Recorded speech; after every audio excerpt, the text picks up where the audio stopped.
second video on this reading passage about tea ceremonies, and we're finishing up questions here. So again, I'm assuming you've read this passage. You should maximize it, pause the video and read this passage right now if you haven't, and then I'm going to go ahead here assuming you have read this passage. Excuse me. So 29 says, which of the following statements is true of the present-day tea ceremony in Japan? Well, even if I did not read this full article, I know that towards this part of the article, right, basically from here on, we start talking about what is happening here in present-day Japan in terms of a tea ceremony. So now here are options. It usually includes only the weak tea portion. It never takes place in the host's home. Well, that's out because, well, throughout this process they talk about the importance of the host.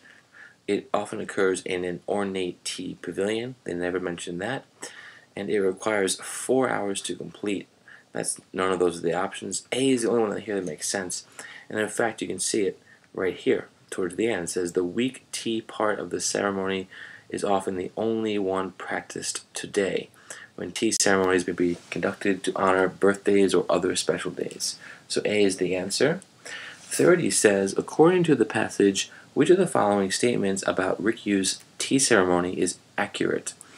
So here starts talking about Rikyu and his development of the tea ceremony, and they give a date. They say that that the next important development in the tea ceremony occurred in the 15th century. That's the 1400s. So F is out, where it says it was developed in the year 1200. It's too soon. Then it established rules that are still observed. Well, that's the answer I'm going to pick because it talks about the rules here being that governed by two principles, shibui, or I'm not sure how to say that, impeccable taste, and wabi, simplicity and absence of luxury.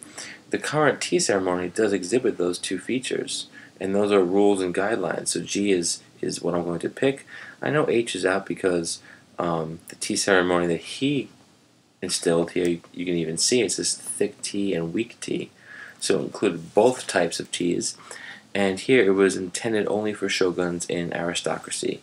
Well, even though I think this person was a shogun, it says it up here, there's no mention of that being only applied to them, right? In fact, this was a ceremony that had become an essential part of cultural life in Japan, which means it was popularized for everyone.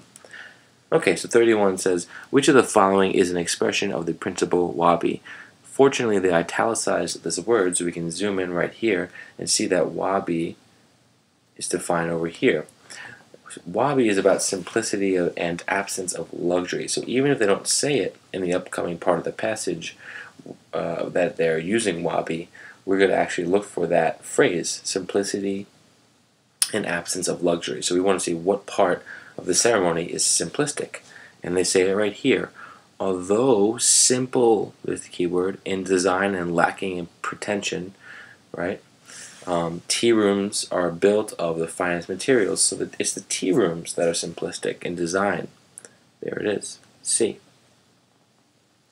And the last question, 32, from the comments of the author, the most likely reason the tea ceremony has survived to the present day is, well, the comments here towards the end, and I'm thinking for many of these passages, if the author is going to leave comments, they will be the end of the passage.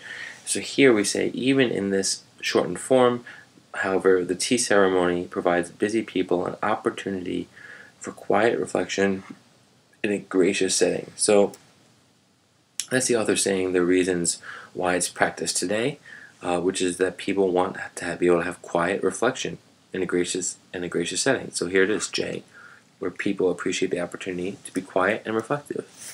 All right, hope that helped.